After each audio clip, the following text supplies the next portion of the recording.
So మొత్తానికైతే మోంతా తుఫాన్ ప్రభావంతో వరంగల్ మొత్తం కూడా చిగురు టాకులా వణికినటువంటి పరిస్థితి కనిపించింది.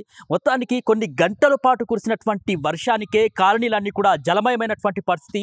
ప్రస్తుతం మనం వరంగల్లోని ఒక కాలనీలో ఉన్నాము, నాగేంద్ర నగర్ కాలనీ. ఇక్కడ ప్రెజెంట్ మనం చూసినట్లయితే మనకు దాదాపు మోకాళ్ళ లోతు నీళ్లు ఆగినటువంటి పరిస్థితి. సో రాత్రంతా కూడా ఒక కాలరాత్రిలా ఇక్కడ మరి వరంగల్ ప్రజలంతా కూడా బిక్కుబిక్కుమంటూ ఎదురు చూసినటువంటి పరిస్థితులు అయితే కనిపించాయి.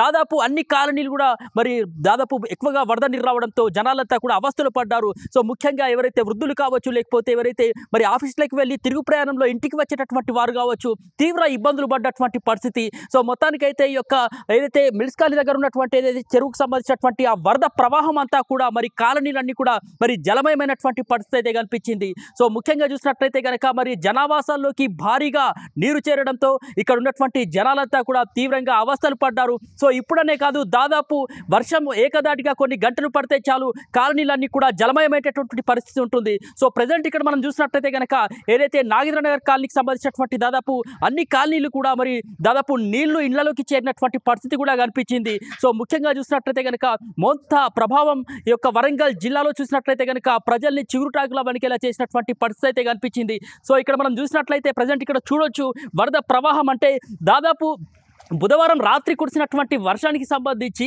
కొన్ని గంటల పాటు వర్షం కురిస్తే ఇప్పటికి కూడా వరద ప్రవాహం అదే విధంగా కొనసాగుతున్నటువంటి పరిస్థితి.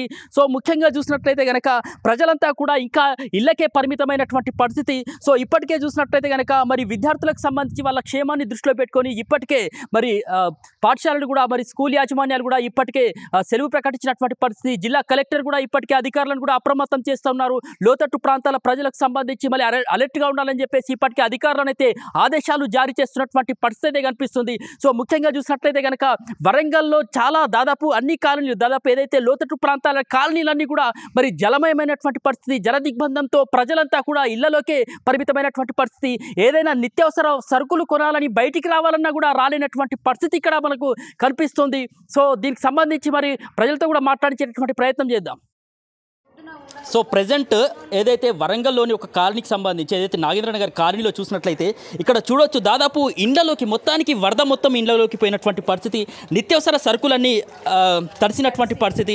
సో మొత్తానికి ఏదైతే తినడానికి కావచ్చు, సామాగ్రి కావచ్చు, లేకపోతే అదంతా కూడా మొత్తానికి అయితే తడిసి ముద్దైనటువంటి పరిస్థితి అయితే కనిపిస్తుంది. ఇబ్బందులు అయితే పడుతున్నారు. అమ్మ ఎలాంటి ఇబ్బందులు పడ్డారమ్మా రాత్రి మొత్తం? నైట్ అంతా ఇబ్బంది పడ్డాం. ఎవరు ఒక్కరు రాలేదు, చూడలేదు, ఏం గింత పంపించలేదు.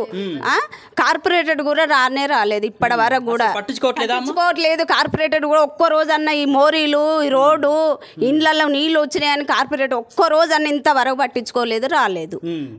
ఏం గింత ఎప్పటికీ ప్రతిసారి బాగా పడితే ఇదే పరిస్థితి, ఎప్పటికి ప్రతి సంవత్సరం ఇదే పరిస్థితి. ఎన్నడు ఒక్కనాడు వచ్చి గిట్లా చూసింది అన్నది లేదు, సహాయం చేద్దాం అన్నది లేదు కార్పొరేటర్. మరి మీరు వాళ్ళ దృష్టికి తీసుకుపోయినా మా సామాన్లు తీసుకుపోయినా కూడా మేమేం చేస్తాం, వాన వస్తుంది మేమేం చేయాలి అని మాట్లాడతాం కార్పొరేటర్. ఇదివరకు పోయినసారి కూడా నీళ్ళు వచ్చినప్పుడు కూడా అట్లనే అన్నది. ఏం గింత పట్టించుకోవడం అన్నదే లేదు, ఎవరికి ఇట్లా వచ్చుడు అన్నదే లేదు. మరి రాత్రి ఎట్లాంటి ఇబ్బందులు పడ్డారమ్మా? మొత్తానికి ఇంట్లోనే ఉన్నాం, ఇంట్లోనే పండుకున్నాం, ఏం తిండి లేదు, ఏది లేదు, నిద్రపోలే, చూసుకుంటూ కూర్చున్నాం నైట్ అంతా. వరద ప్రవాహం ఎక్కువ పెరిగినా డేంజర్ ఎట్లా అని మంచాల మీద కొంచెం ఇంకా ఇక్కడికి వచ్చినాయి అన్ని ఇట్లా.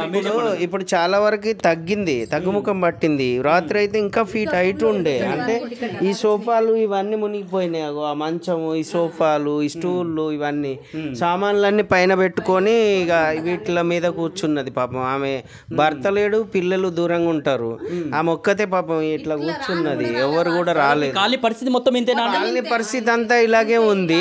ఒక డెవలప్మెంట్ అంటున్నారు, కోట్ల నిధులు తెచ్చినాం అంటున్నారు, అంటే ఏం చేస్తున్నారు? ఏం చేస్తున్నారో మరి ప్రజలకు ఏమి న్యాయం జరగట్లేదు. ఈ ప్రభుత్వాలన్నీ మారాలి, ప్రభుత్వాలు కొంచెం మా గురించి ఆలోచించాలి.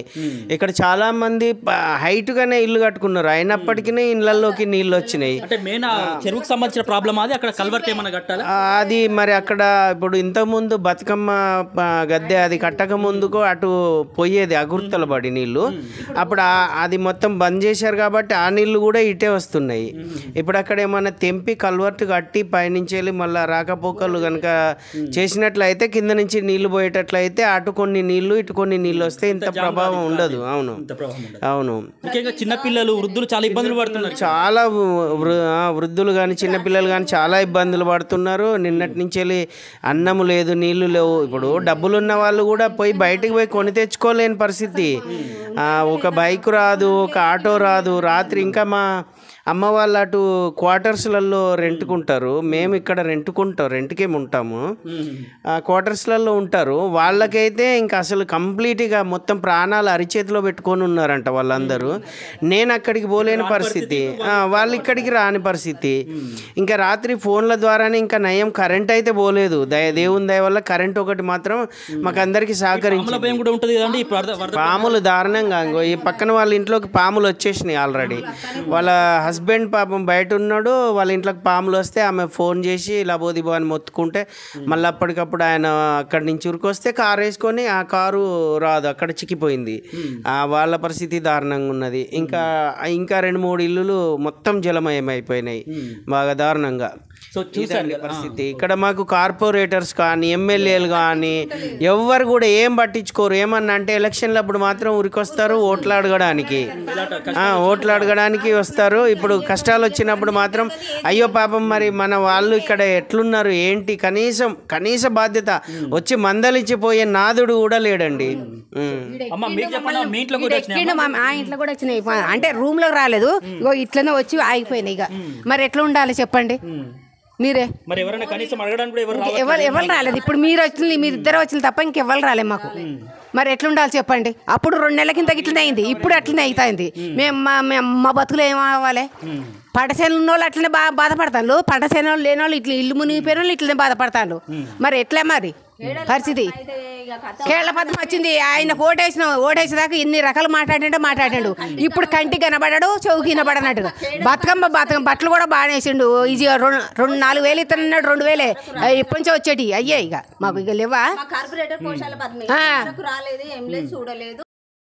సో ఇట్లా ఒకరు ఇద్దరికి కాదు, చాలామంది దాదాపు నాగేంద్ర నగర్లో ఉన్నటువంటి చాలా ఇళ్లలోకి కూడా వరద నీరు ఎక్కువగా ప్రవాహం రావడంతో మొత్తానికైతే నిత్యావసర సరుకులు ఆ వర్షం దాటికి, ఆ యొక్క ప్రవాహం దాటికి మరి తడిసి ముద్దయిపోయి బిక్కుబిక్కుమంటూ ఎదురు చూసినటువంటి పరిస్థితి కనిపించింది. అన్న మీరు చెప్పండి అన్న, మీ ఇంట్లో అటు ఎటువంటి పరిస్థితులు ఎత్తింది? రాత్రంతా కూడా ఒక కాలరాత్రిలా గడిపినటువంటి పరిస్థితి కనిపించింది. ఇక్కడ మీకు ఎట్లా అనిపించింది? ఇక్కడ మాకు కూడా చాలా బాధాకరంగా ఉంది.